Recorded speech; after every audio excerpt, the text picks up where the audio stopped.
Makakaagaw kaya ng pwesto sa Grand Finals ang kampiyon ngayon na si Opaline Paghubasan? At sino kaya sa top 5 kampiyon ang hahamunin niya? Aba, nakakaloka, tutukan yan dito sa Hamon ng Kampiyon. Heto na po ang mapangahas na mga agaw ng pwesto. Ang singing maestra ng Muntinlupa, Opaline Paghubasan! Okay, kaway-kaway. Opaline. Ay! Ay! Aba naman, laban na laban. Hello, ma'am. Sorry kayo, tinuhod lang kayo. Ha?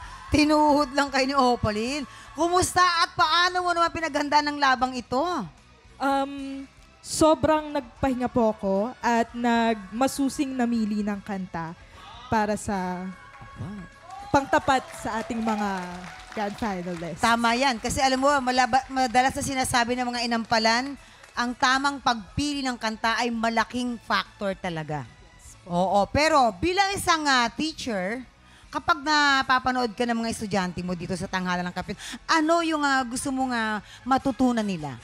Gusto kong maging inspirasyon nila ako na lumaban at maging eager na makamit yung kanilang mga goal. No matter how they sing, kung ano yung way nila ng pagkanta, kung ano yung genre nila, just keep on fighting. Yun po. Tama. Keep on fighting, just follow your dreams. Yes. Pero eto nga, syempre malaking pagsubok itong haharapin mo. Sino ang inspirasyon mo sa labang ito? Ang aking family, ang aking friends, at ang aking asawa. Ayan. Ano ba yung advice na sa'yo? Ano ba yon? At sa tingin mo, sino ba yung dapat mo daw hamunin? Actually, hindi naman po nakikialam ang aking husband sa decision ko about it. Kasi tiwala naman po siya na sabi niya, whoever po sa kanila, kayang-kaya ko daw po. Ayun. Diba? Pero ito, good luck sa laban mo, Opaline. At para makapag-desisyon ka kung sino sa top 5 kampiyon ang hahamunin mo, aba, eto na. Panoorin mong maigi itong magiging performance nila. Heto na mga tiktropa, sama-sama nating salubungin ang pagbabalik tanghalan, ang mga kampiyon na nakapwesto sa Grand Finals. Umpisahan po natin kay Baron Angeles, Julius Kawaling,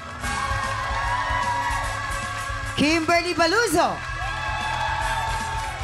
at Bjorn Morta. Sila ang ating top 5 kampiyon.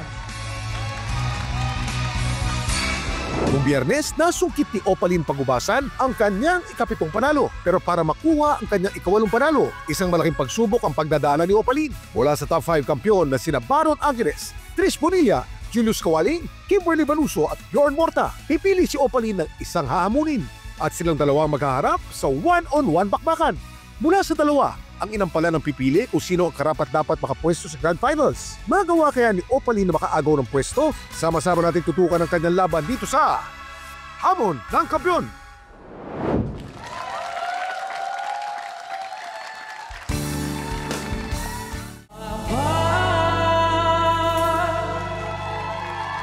Ay!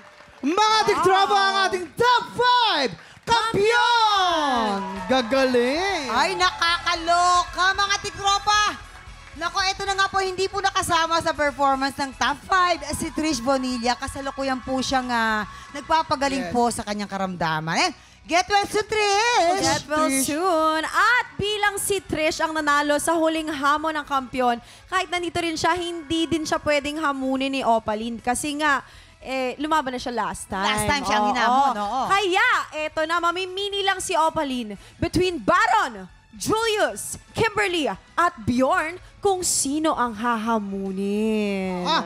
Pero bago natin simulan ang bakbakan, i-welcome muna natin ang ating inampalan, singer, songwriter, and the R&B crooner, Daryl Ong. Aba, na nagpaulan ng pizza. Ay, wow! Iba rin, Daryl. Ito yung susunod dito. Yung susunod na papakilala naman natin. Naku, nakakaloka to. Nagpaulan din to. Magpapadala yan sa ating mga Gcash. Okay. Ay! Thank you. Ito na. concert stage performer and Queendom Diva, Jessica Villalabin. Eto kaya anong ipapaulan nito? Ay, nako, blank check. Blank check. Bahala kayo maglagay. Blank check, Hello Kitty. Multi-platinum artist and the OPM hitmaker, Renz Verano! Eh, naku, talaga naman inampalan. Anong maipapayo ninyo kay Opalyn para makaagaw siya ng pwesto sa ating mga grand finalist? Ako, Opaline, mag-stick ka sa strengths mo. And alam ko mabigat yung laban na haharapin mo ngayong araw, pero wag mo siyang i-overthink para hindi ka mag-oversing. Opalyn, ito yung mga katangian ko na gusto sa'yo as a performer, no? Yung pagiging consistent mo and yung mahusay kang magkwento the way you perform. So, i-apply mo yun ngayon and do your best. Good luck.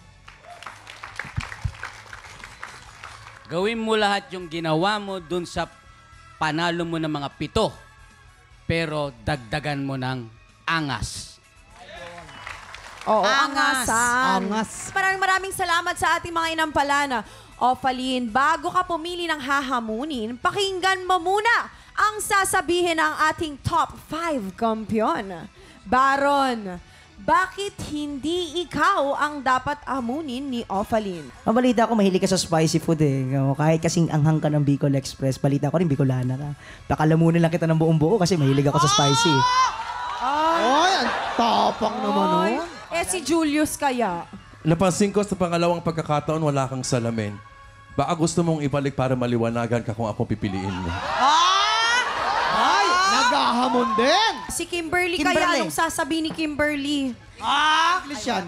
Huwag ako ang humuni mo kasi uragon ini. Dai ini nagpapadaog.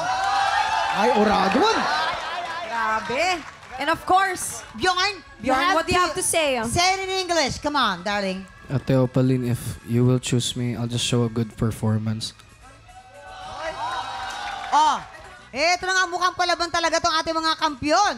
Opalyn, ikaw naman ang tatanungin namin. Sino sa kanilang 4 ang hahamunin mo? Ang hahamunin ko po ay si...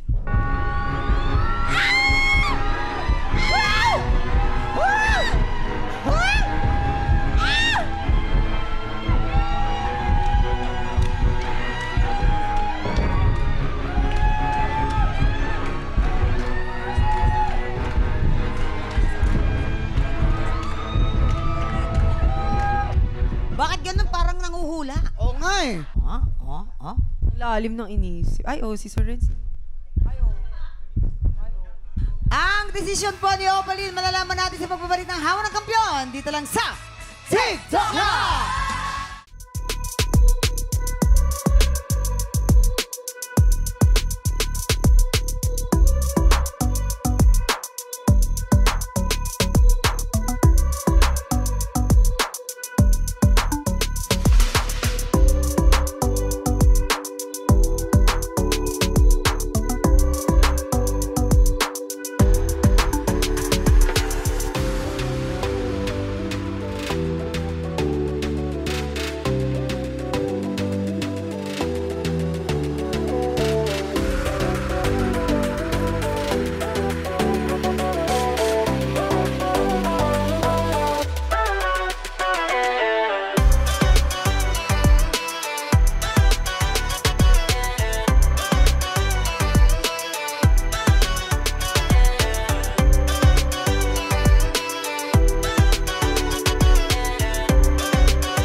Tiktropa, pinanood mo hanggang sa dulo itong video na ito?